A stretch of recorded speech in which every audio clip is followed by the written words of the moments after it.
15장을 보겠습니다. 15장은 가데스 바네아 사건이 이제 있었습니다. 앞부분에. 그리고 그 이후에 이스라엘의 정체성 교육을 하는 부분으로 1절부터 31절까지는 가나안 땅에서 드릴 제사 부분입니다. 이미 레위기에서 이제 제사법을 주셨죠. 거기에 대한 보완법이라 추가로 주시는 제사법이라 그렇게 생각하면 됩니다. 레위기에서는 1장 번제에서 짐승 외에 다른 제물을 언급하지 않았지만 이제 이곳에서는 15장 5절 보시면은 번제나 다른 제사로 드리는 제물이 어린 양이면 또 전제로 포도주를 해라, 또 수양 이렇게 하면서 이제 이런 다른 추가 부분을 설명을 했다고 보시면 됩니다.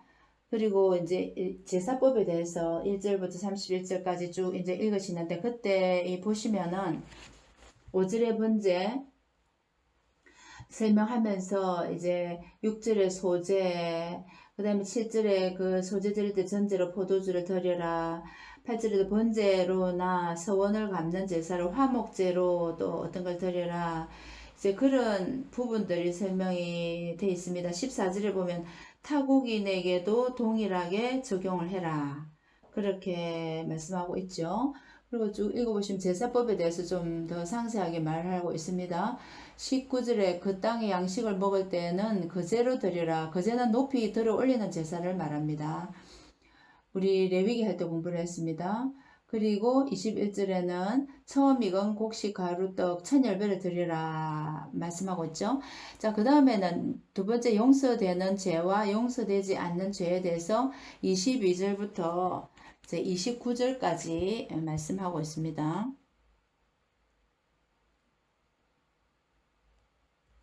여기 보시면 22절, 29절.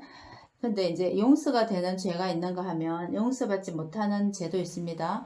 용서되는 죄는 어떤 죄냐면은 이 24절에 보시면 부지 중에 범죄했다. 또 그 다음에 22절에도 거듭 범죄했다. 그런 말이죠.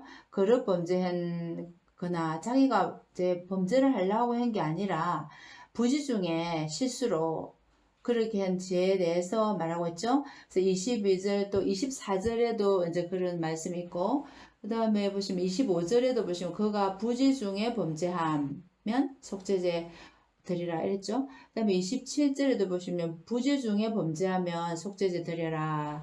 28절에도 부지 중에 여호와 앞에 범한 죄 이렇게 다 이렇게 계속해서 반복하고 있습니다. 그래서 이런 죄는 일회적인 단순한 죄나 이거는 이제 부지 중에 실수로 지은 과실은 용서를 받을 수 있다 하는 것입니다. 그와 비교해서 30절과 31절을 보시면 본토인이든지 타국인이든지 고의로 무엇을 범하면 고의로 자기가 마음을 먹고 이렇게 죄를 지은 죄는 용서되지 않는 죄이다는 거죠. 그래서 31절 그런 사람은 여호와의 말씀을 멸시하고 그의 명령을 파괴하였은즉 그의 죄악이 자기에게로 돌아가서 온전히 끊어지리라. 용서받지 못하는 거죠. 그러니까 30절에 보면 고의로 무엇을 범하고 또 여호와를 비방한 이런 사람들은 용서받지 못한다 하는 겁니다. 이 두 가지를 이제 비교한 겁니다. 그리고 밑에 보면 32절에 36절까지는 안식일에 나무를 한 사람에 대한 이야기인데요. 32절 이스라엘 자손이 광야에 거류할 때에 안식일에 어떤 사람이 나무하는 것을 발견한지라. 그래서 그 사람을 모세와 아론과 온 회중 앞에 끌어왔습니다. 이 사람을 어떻게 해야 되나 그렇게 하면서요. 그렇게 해서 이제 하나님 어떻게 하시는가 보니까 35절에 여호와께서 모세에게 이 사람 죽여라 이렇게 이제 명령을 내리시는 거죠. 왜냐하면 안식일에는 다 쉬어야 되고 일을 하면 안 된다는 법을 이미 레위기법에 주셨는데 이제 자기의 유익을 위해서 이제 고의로 지은 죄잖아요. 부지중이 아니라.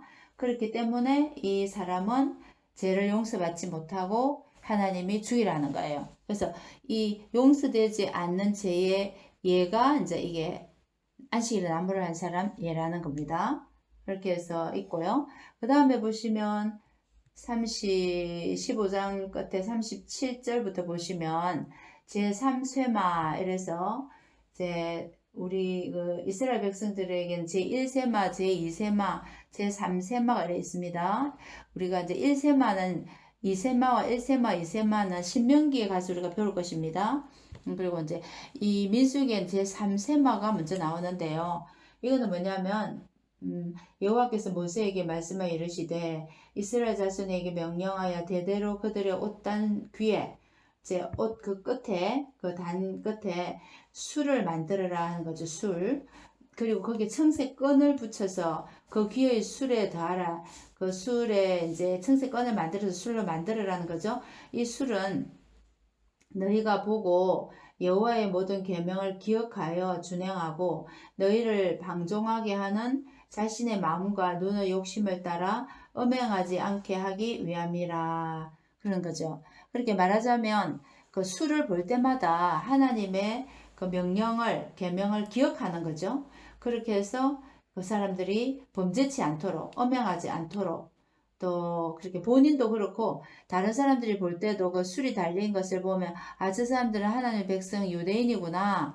그러면 이제 더 조심도 하게 되겠고 그렇겠죠. 자, 그런 장치를 하라는 거예요. 말하자면 언약을 기억하라는 겁니다.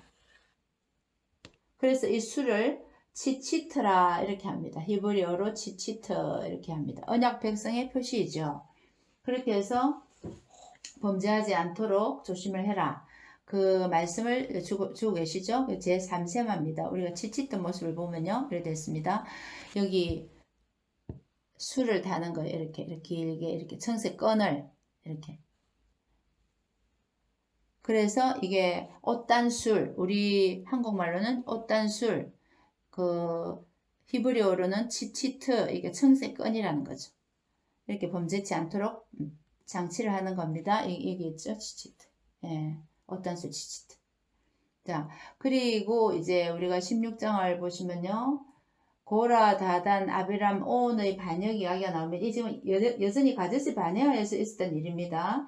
그래서 이 사건의 경과를 우리가 보시면 그 모세와 아론의 한거하는 거예요. 이 고라, 다단, 아비람, 온도 이제 이렇게 당을 지어서 1절에 보면요. 당을 지어서 이렇게 이제 모세를 거스리고 그뿐 아니라 2절에 보면 이름이 있는 지휘관 250명도 같이 제사장 직분에 대해서 이제 반역을 하는 겁니다. 250명 지휘관도 합세를 해서 모세를 거스린다 하는 거죠. 2절에. 3절에도 모세와 아론을 거슬려 너희들 너무 분수가 진하다. 하나님께서 뭐 너희들하고만 뭐 관계를 하느냐. 너희들 왜 그래 총회 위에 너희를 스스로 높이느냐. 그렇게 하면서 이제 이 사람들은 고라 이런 사람들은 다 레위지파잖아요. 고라는 레위지파죠. 고라는 엄격하게 이렇게 보면은 그 고라는 고핫 자손 레위 족속 중에서도 고핫 자손의 중에서 아므람, 이스할, 헤브론, 우시엘 이렇게 이제 고핫의 아들들이 있는데요. 모세는 그 아므람 고핫 자손 중에 아므람이 있고 그 다음에 이스할이 있어요. 이스할 있거든요. 그러면 여기는 이제 아므람의 자녀 중에서는 이제 뭐 미리암이 있고 아론이 있고 모세가 있고요. 그러면 이제 이스할의 아들 중에 고라가 있는 거죠. 아므람이 이제 위에고 이제 동생이거든요. 그렇게 모세가 있고 고라가 있는데 이 고라가 사실 모세보다 나이가 많아요. 그래서 사촌형이에요. 사촌형에 속합니다. 그러니까 이제 모세가 이제 이렇게 이 백성들 이끌어 나가는 이런 부분에 있어서 좀 못마땅한 부분이 있어요.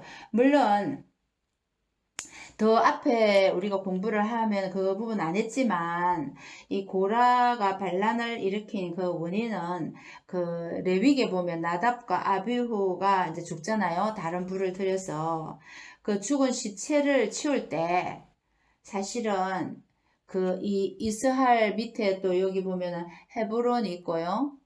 헤브론이 있고 이거 이제 우시엘이라는 아들이 또 있었어요. 우시엘. 그럼 이 사람들은 이 네 명은 다 고핫 자손이에요. 레위 지파입니다. 근데 이 우시엘의 아들들이 있었습니다. 미사엘이나 엘사반 이런 사람을 통하여 이 나답과 아비후 죽은 시체를 치우라고 임명을 한 거죠. 그러니까 이제 고라보다도 이 두 사람보다 더 나이가 어리잖아요. 사촌이지만. 임명에 이제 고라가 불만을 가졌다. 이렇게 학자들이 봅니다. 자, 그렇게 하고, 그 다음에 이제 그 다단하고 아비람 있죠? 다단, 아비람. 이 사람들은 이 장막을 칠 때도 남쪽에 이제 고핫 지파가 이 장막 칠 때 이제 여기 성막이 있으면 요 밑에 이제 장막을 칠 때 먼저 이래 레위 지파가 칠 때 요 밑에 여기 남쪽이 고핫이에요. 동서남북이 다 이렇게 레위 지파가 치잖아요. 고핫 짝선이고 이 밑에 이제 할 때 보면은 갓, 로벤, 시몬 지파 이래 치는 거 가깝게 있었다는 것이 시몬. 예, 가깝게. 그러니까 이 로벤 자손 엘리압의 아들 다단이잖아요. 다단 아비람이 로벤 자손이니까 이 고핫 족속하고 고라가 있잖아요. 고라가 있는데 요 로벤하고 가까우니까 또 더 서로 언혼을 해서 이렇게 나쁜 일을 도모할 수 있었다 이렇게 봅니다. 그래서 다단 아비람은 로벤 지파인데 이 다단 아비람이 로벤 지파죠. 근데 왜 이렇게 반역을 했냐면은 그 로벤이 원래 장자이지만 장자권에서 이탈됐잖아요. 그런 데 대한 항상 불만이 있었던 것 같아요. 장자권을 받지 못한 데 대한 그 불만들 그런 게 있어서 이제 같이 이렇게 이 당을 이루어서 이제 거역한 거죠. 그런 이제 배경들이 있습니다. 그래서 제사장 직분에 대한 반역을 한 거예요. 제사장 직분에 대한 반역 10절을 보세요. 하나님이 너와 내 모든 형제 레위 자손으로 너와 함께 가까이 오게 하셨거늘 너희가 오히려 제사장의 직분을 구하느냐 모세가 그러는 거예요. 왜냐하면 레위 지파도 충분히 이제 봉사를 하잖아요. 제사장을 도와서. 그런데 그만으로 만족하지 않고 또 더 제사장 직분을 할 수 없는 제사장 직분까지를 너희가 구하느냐. 그렇게 하는 거예요. 이런 이제 항상 어떤 단체에서는 이런 그게 지도자에 대한 그 불평을 가지고 이제 반역하는 무리들은 있죠. 물론 뭐 없을 수가 없죠. 그 따라오는 사람들이 250만 명 그런데 얼마나 별별 사람 있겠어요. 근데 그 중에 이제 회중들도 좀 이렇게 가담을 하고 그렇게 하면서 이제 이 어려움을 당한 겁니다. 가데스 바네아에서요. 자, 고라는 종교적 지휘권을 노립니다. 자기가 레위 지파이기 때문에 또 모세보다 나이도 있는 사촌형이기 때문에 종교적 지휘권을 노리고 다단 아비람 오는 정치적 지휘권 자기가 다단 아비람은 로벤 자손인데 정치적 지휘권을 노리는 그런 부분이 있었다는 거죠. 그럴 때 이제 모세가 이제 하나님께 이제 하소연하겠죠. 그러게 이제 15절에 모세가 심히 노하여 여호와께 여짜오되 주는 그들의 헌물을 돌아보지 마옵소서 하면서 이제 하나님에게 이제 이렇게 하소연을 합니다. 그렇게 하고 이 사람들은 계속 이제 불평을 하니까 13, 14절에 불평한 내용입니다. 네가 모세 보고 그러는 거야. 너가 우리를 적과 꿀이 흐르는 땅에서 이끌어내 광야에서 죽이라 하는 것이 작은 일이기에 오히려 우리 위에 왕이 되려 하냐. 모세 보고 말하는 거야. 응? 여기까지 와서 우리 광야에서 우리를 죽게 하는데 적과 꿀이 흐르는 땅은 어디를 말하는 거야? 애굽을 말하죠. 애굽에서 우리를 여기 광야까지 끌고 나와서 우리 이렇게 죽게 하는데 응? 그게 얼마나 너가 잘못한 일이 큰데 도리어 또 왕이 되려 하냐 하면서 이제 반발을 하는 거예요. 그러면서 적과 꿀이 흐르는 땅으로 간다 해놓고 들이지도 않고 또 밭과 포도원도 주지 않고 지금 여기서 우리를 잘못 인도하는 거 아니냐 너희가 그렇게 하는 거예요. 그렇게 하니까 이제 모세가 하나님께 이제 여짜오니까 16절 이에 모세가 고라에게 이르되 너와 너의 온 무리는 아론과 함께 내일 여호와 앞으로 나오라 하는 거예요. 향료를 가지고 나오라 그랬어요. 20절에 보세요. 여호와께서 모세와 아론에게 말씀하여 이르시되 너희는 이 회중에서 떠나라. 내가 순식간에 그들을 멸하려 하노라. 하나님께서 이제 순식간에 이들을 멸하려고 하는 거예요. 그때 이제 이 모세와 아론이 중보기도를 합니다. 중보기도를. 중보기도를 하는데 하나님이 이 사람들이 이제 이 일부 사람들이 한 사람이 범죄하였는데 온 회중에게 진노합니까? 하니까 하나님 그러면 그 이제 고라 다단 아비람 장막 사방에서 떠나라 했어요. 그래서 이제 모세가 떠나라 하니까 막 사람들이 막 다 떠난 거예요. 떠나는 사람들 떠나는 내용입니다. 27절 무리가 고라와 다단과 아비람의 장막 사방을 떠나 도망을 가죠.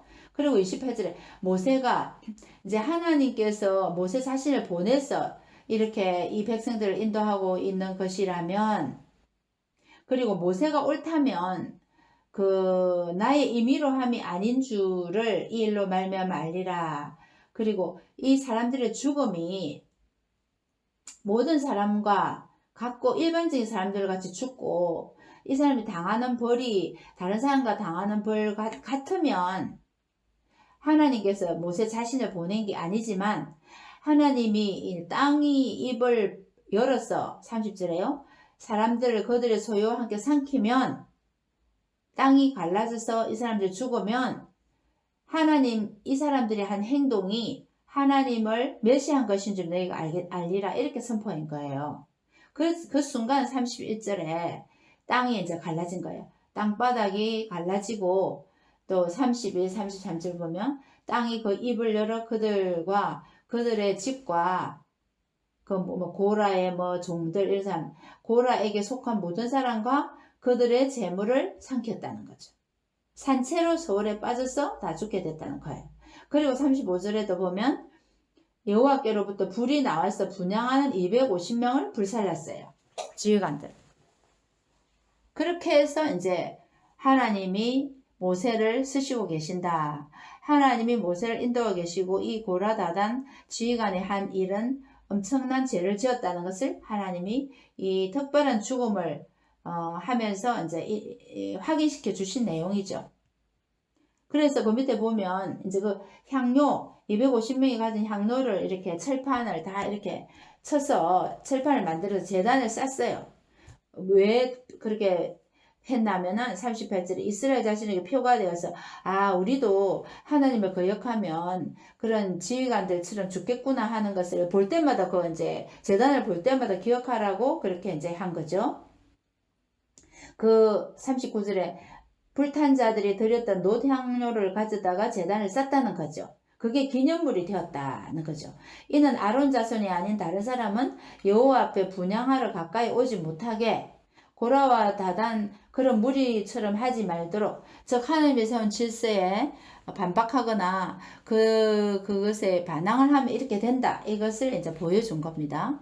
그런 불행한 불미스러운 일이 이 가데스 바네아에 있었다는 거예요. 그러니까 이스라엘 회중들이 모세와 아론을 원망합니다. 41절에 보시면 이튿날 이스라엘 자손의 온 회중이 모세와 아론을 원망해서, 왜냐하면 고라 다단 그 사람들 죽고 250명 지휘관들 죽고 하니까 이제 회중이 막 모세 아론 당신들 때문에 이래 우리가 많이 죽었다고 막 그렇게 이제 원망하는 거예요. 그러니까 막 그 하나님의 영광이 나타나면서 43절 모세와 아론의 회막 앞에 이름에 너희는 이 회중에게서 떠나가라 내가 순식간에 그들을 멸하라 하노라 하면서 하나님이 이제 이 회중을 멸하라 하니까 이 두 사람이 엎드려 중보기도 한 거예요. 그러니까 막 이 회중이 모세 아론을 칠 때 이제 하나님이 나타나서 그렇게 하신 거죠. 그렇게 해서 이제 향을 피워가지고 막 속죄를 하면서 이래 했잖아요. 여호와께 진노하셨으므로 연병이 시작됐다. 연병 46절에 연병이 시작되가 49절에 14,700명이 순식간에 죽은 거죠. 14,700명 엄청난 많은 사람이 죽었습니다. 그리고 이제 이 사람들이 막 중보기도 하고 하나님이 진노를 풀라고 막 중보기도 하고 그렇게 하면서 이제 모세와 아론은 자기들에게 그래 하지만 막 그 향료를 가지고 달려가고 연병이 이미 시작됐어. 했는데 백성을 속죄했잖아요. 그래서 이제 이게 멈춘 겁니다. 멈췄지만 순식간에 달려가는 동안 그 죽었던 사람이 14,700명 이런 일이 있었습니다. 그러니까 이 16장 전체는 참 가데스 바네아에서 있었던 엄청난 어려움을 당한 그런 이야기들이 16장에 되어 있습니다. 많은 우리들에게 교훈을 주고 있죠.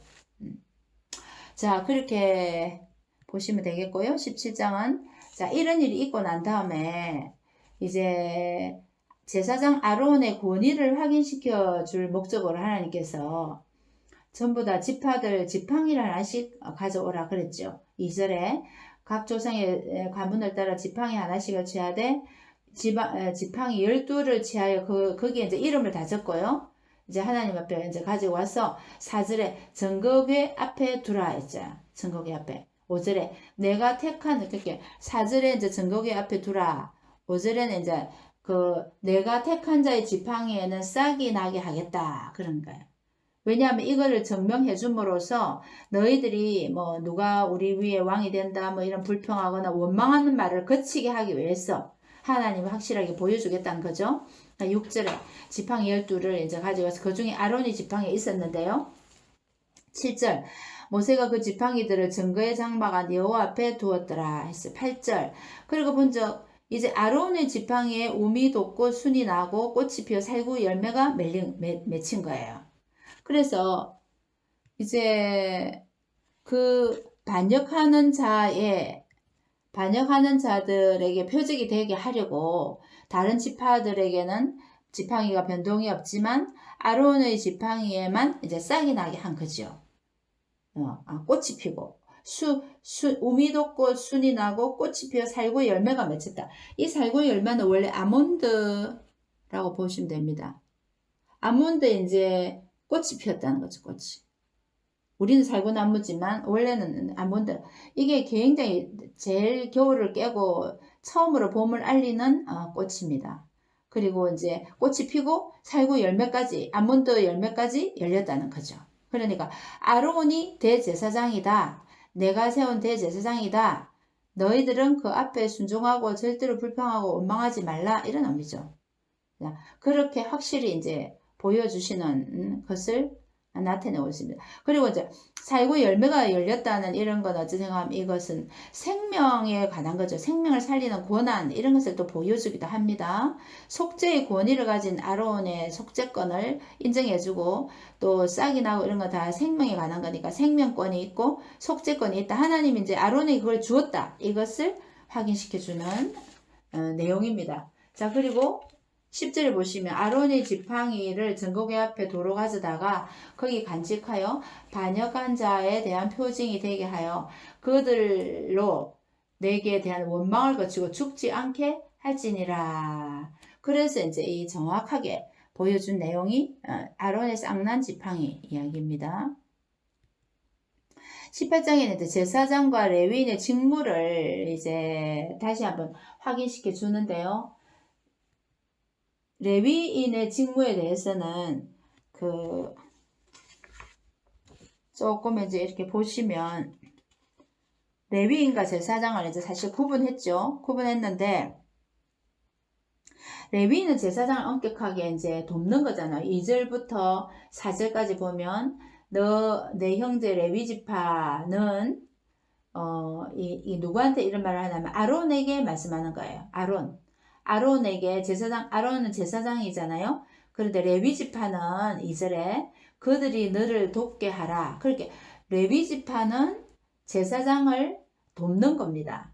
그리고 이제 3절 레위인은 내 직무와 장막의 모든 직무를 지키려니 연희와 성소의 기구와 제단에는 가까이 하지 못하리니. 그러니까 장막의 모든 직무 레위인은 내 직무와 장막의 모든 직무를 지키려니 그렇게 제사장의 직무를 돕습니다. 그 대신 성소의 기구와 제단에는 관여하면 안 됩니다. 레위인은 딱 그게 경계가 있죠. 4절에 레위인은 너와 합동하여 장막의 모든 일과 회막의 직무를 다할 것이요 다른 사람은 너에게 가까이 하지 못할 것이라. 그러니까 레위인의 직무에 대해서 2절부터 4절까지를 이제 말씀하셨고요. 5절부터 7절까지는 뭐냐면은 너희는 제사장의 직무를 말하는 거죠. 자, 그러니까 요 레위인의 일은 2절부터 4절, 제사장의 직무는 5절부터 7절까지 말하고 있습니다. 그 무슨 일을 해야 되냐면 성소의 직무와 제단의 직무를 다 하라 그랬죠. 5절에. 이게 제사장이 해야 된다는 겁니다. 성소 안에 보면 뭐 있잖아요. 등잔대도 있고 진설병도 있고 분향단도 있고 그 전부 다 돌보는 건 제사장이 하는 거죠. 그리고 6절에 내가 보라 내가 이스라엘 자손 중에서 너희의 형제 레위인을 택하여 내게 돌리고 너희에게 선물로 줘 회막의 일을 하게 하였나니 이제 돕는 거고요. 7절 너와 내 아들들은 제단과 휘장 안의 모든 일에 대하여 제사장의 직분을 지켜 섬기라. 내가 제사장의 직분을 너희에게 선물로 주었다. 거기 가까이 하는 외인은 죽임을 당할지니라. 그러니까 제사장은 성소 안의 일들 제사장이 하고 성소 밖의 일을 이제 이렇게 하는 일들을 뭐 이게 성막들에서 제사장이 일들 돕고 하는 거 다 레위인이 하죠. 근데 성소 안은 제사장이 합니다. 그 다음에 지성소 안은 대제사장만 들어가는 거죠. 이 엄격한 구분이 있습니다. 그렇지 않으면 죽는다는 거죠. 자기 고난의 일 외를 하면 죽는 거죠. 앞에 우리 고라다는 고라나 레위지파인데 제사장이 그 일을 탐냈기 때문에 죽은 거잖아요. 그 가데스 바네아 이후에 지금 18장이 있기 때문에 그런 일들을 한 번 더 정확하게 알려준다 이렇게 생각하시면 됩니다. 자기 일을 한다는 거죠. 교회 안에서도 우리의 맡겨진 직분에 대해서 우리 일만 열심히 하면 되지 다른 영적 지도자에 대해서 간섭하고 비방하고 이런 엄격하게 검하고 있습니다. 왜냐 그러면 교회 질서도 깨떨어지는 거죠. 광야에서도 마찬가지였습니다. 자, 그리고 21절부터 이제 쭉 그 8절부터 여러 가지 내용들이 있는데요. 뭐 그 제사장이 먹을 그 이제 몫이 있습니다. 그죠? 그 제사를 드리고 나서 뭐 어떤 걸 먹어라 하는 거. 그래서 아론은 첫 소산물도 먹고 또 그다음에 14절 같은 경우는 특별히 이제 이스라엘 중에 특별히 드린 거 헤렘 전적으로 바친 헌물 그런 것도 제사장 것이 되고 첫 태생 이런 거 제사장의 몫을 쭉 이야기하는데 이 중에는 18절을 보시죠. 그 고기는 내게 돌려지니 헌던 가슴 오른쪽 넓적다리 이런 거 제사장 몫입니다. 그렇게 하면서 19절 소금 언약에 대해서 말하고 있습니다. 영원히 영구한 몫으로 이제 영원한 소금 언약이 될 것이다. 하나님과 제사장의 언약을 소금 언약 영원한 언약 레위기 2장 13절에도 이런 말씀 나왔습니다. 그래서 뭐 여러 가지 그 제사장이 먹어야 될 그런 헌물들 가운데서 음식들 가운데서 18절을 좀 기억하시면 좋겠네요. 헌던 가슴 오른쪽 넓적다리 이런 거. 그 다음에 19절 소금 언약. 그 다음에 20절을 보시면 이제 그 제사장들은 기업이 없고 뭐 땅이 없지만 여호와께서 내가 이스라엘 자손 중에 내 분깃이요 내 기업이니라. 하나님 자신이 아론 자신의 분깃이다 이렇게 이야기하잖아요. 하나님 때문에 다 이제 아론을 먹게 되고 하나님이 그 제사장을 다 먹인다 이런 의미가 있습니다. 책임진다 이런 의미가 있고요. 그 다음에 이제 레위인에 대한 몫에 대해서 21절부터 말하고 있는데요. 앞에는 8절부터 20절까지는 제사장의 몫이라면 이제 레위인의 몫인데 여기는 특별히 11조에 대해서 이게 이스라엘 백성들이 그 11조를 레위인에게 드리면 또 레위인은 또 11조를 그 제사장에게 드리고 이렇게 됩니다. 이스라엘인의 11조 레위인에게 준다. 일반적인 11조를 말하는 것입니다. 이것은 그렇게 해서 이제 그리고 25절부터 또 레위인의 11조에 대해서 말하고 있죠. 그래서 이거는 레위인은 그 자손들에게 이스라엘 자손들에게 11조를 받아서 그 11조의 11조를 또 이제 그 아론 자손에게 준다는 거죠. 이스라엘 백성들은 레위인에게 레위인은 11조를 또 아론 자손에게 이렇게 되죠. 28절 너희는 이스라엘 자손에게서 받은 모든 것을 11조 중에 여호와께 거제로 드리고 여호와께 드린 거제물은 제사장 아론에게 돌리되 그렇게 했죠. 그래서 이제 그 몫이 있는 거죠. 몫이 있어서 제사장의 목, 레위인의 목도 레위인의 11조 또 그런 부분에 대해서 이제 18장에 제사장과 레위인의 직무뿐 아니라 그들이 받는 권리, 몫에 대해서도 설명하고 있습니다. 백성의 11조는 레위인의 몫이고 레위인의 11조는 제사장의 몫이다. 28절에 그렇게 제가 방금 말씀드렸습니다. 19장에는 이제 가데스 바네아에서 그 많은 사람이 고라 다단 아비람 온이 당을 지고 죽고 여기 시체가 많이 생겼잖아요. 그렇게 이제 시체가 생기니까 그 시체 처리를 위해서 14,000 700명이 죽었고 했기 때문에 그 재앙을 처리하는 내용이 19장입니다.